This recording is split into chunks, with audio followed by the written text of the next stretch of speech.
tribute to Derby Trades Council for organising this event. Our trades councils bring local trade unions together in towns and cities all over the country and help bring our communities together to campaign on disputes, to defend education, to defend the health service, and without them we would be far weaker. So it's congratulations for organising this festival. It's great to see our Derbyshire and East Midlands members of the Fire Brigade Union here as well. Now, we just laid a wreath there about the dispute, the strike in 1833, and I think one thing that strikes me about it is that looking back, the people who pioneered, who fought for workers' rights all those years ago, our forebears, they learned that actually nobody's going to hand us anything on a plate. We only way ordinary people will improve their wages, will improve their conditions, is if they stand together and get organised. And that's where the trade union movement was built, by ordinary people picking themselves up by their own bootstraps. Nobody on high, nobody in Parliament has ever done it for us. We've had to do it ourselves. And they learnt that if your boss is ripping you off, if your boss is exploiting you in 1833, you have to get together with your workmates and fight back. And it's exactly the same story today. If you're talking about 0 hours contracts, if you're talking about Deliveroo and all these so-called systems of work, bogus self-employment, which are simply ways of bosses ripping off workers. And the lesson today is exactly the same as it was in 1833. People have to get organised into trade unions and fight back. Now we've got I don't know if she is currently the Prime Minister, whatever she is, this woman, Theresa May. She keeps using this phrase about ordinary working class people. She seems to work out how many times she can fit the phrase ordinary working class people into a speech to see if she can outdo herself. And she's made all these pledges, supposedly to help ordinary working class people if she's re-elected on June the 8th. And apparently you're going to be allowed to ask your boss for unpaid time off work. Well, I have to say, for most workers who can't afford to live as it is, asking for unpaid time off work is not worth a great deal in this day and age. She says that she's going to bring all these rights in. Actually, rights are of no use unless you can enforce those rights. And one way that workers enforce those rights is through employment tribunals. They go to their union, they go to the employment tribunal, and they may win a case against their boss. And they may win compensation or see that some redress. And this government have actually made their access to employment tribunals unaffordable for millions and millions of ordinary working people. So it's meaningless when they talk about rights on the one hand and actually take away real rights on the other hand. Or if you're injured at work, they have made it harder for workers to get compensation who are injured in minor, so-called minor injuries. So they talk about rights on the one hand and take away real rights on the other hand. Or actually, the real way that you can actually enforce your rights is by being in a trade union. And your trade union allows you not just to go cap in hand to your boss, but to go and say, we demand you put these things right. That's what being in a trade union is about. And that's how we actually enforce our rights. So this government is the government that brought in the worst attack on trade union rights in a generation under the Trade Union Act that they brought in under the coalition. So we don't take any notice when Theresa May talks about improving things for ordinary working class people. Now, the general election is an opportunity to assess what different politicians are saying. And there's this word going around, austerity, and it's a bit of jargon in a lot of ways. What do they mean by austerity? Well, I'll tell you what it means in our industry, in our service. It means that since 2010, we're only a small public service, But since 2010, they've got rid of 10,000 firefighter jobs. That is unprecedented. Since the fire service, the modern fire service was created after the Second World War, we have never ever seen that scale of cuts and job losses.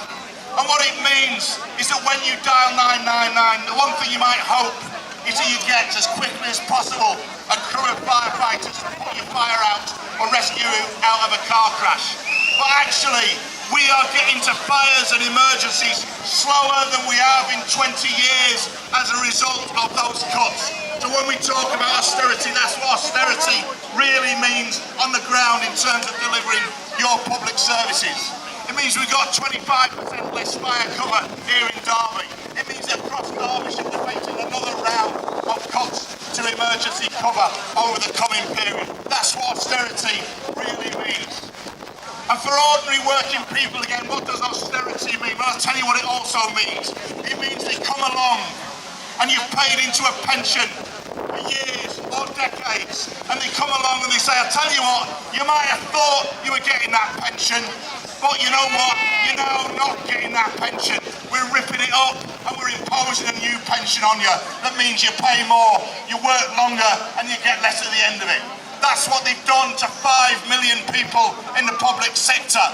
And that's what austerity means.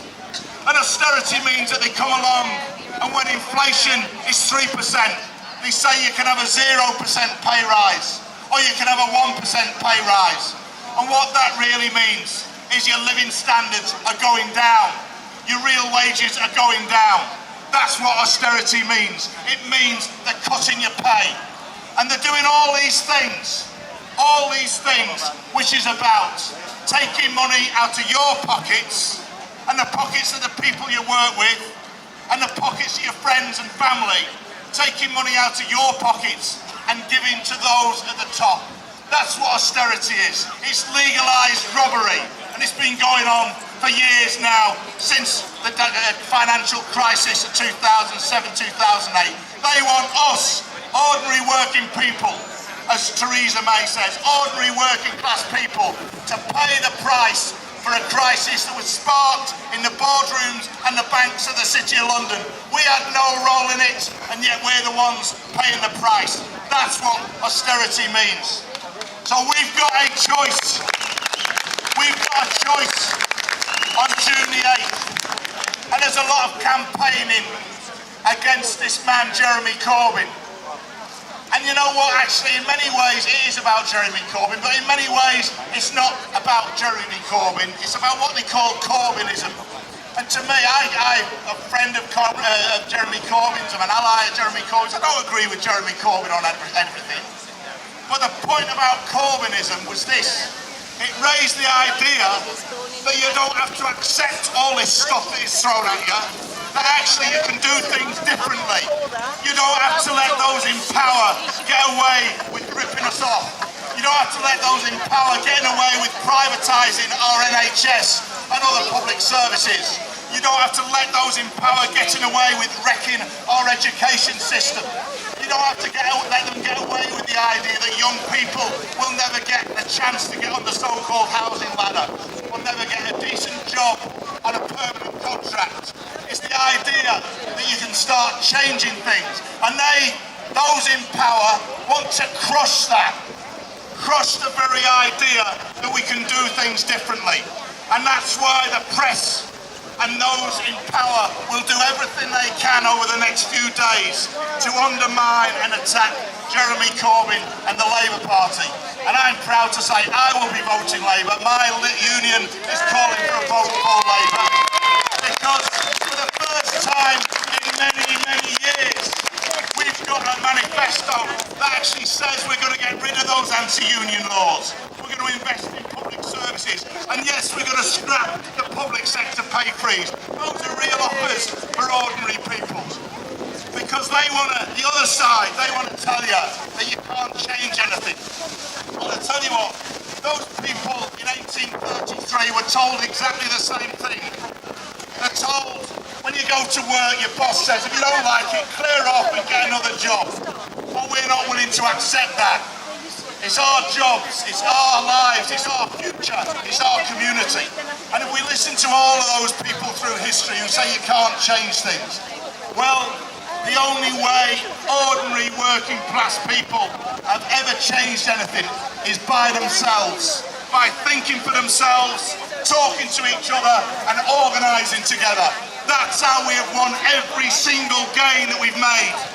If we'd listened to those people who said there is no alternative, actually we never would have abolished slavery, we never would have won the right to be in unions, we never would have won our NHS, we never would have won the right to vote, women would have never won the right to vote if we'd listened to those people who said there is no alternative. There is an alternative. It's the alternative we organise ourselves together. Let's carry on doing it. Kick the Tories out next week. Thanks very much.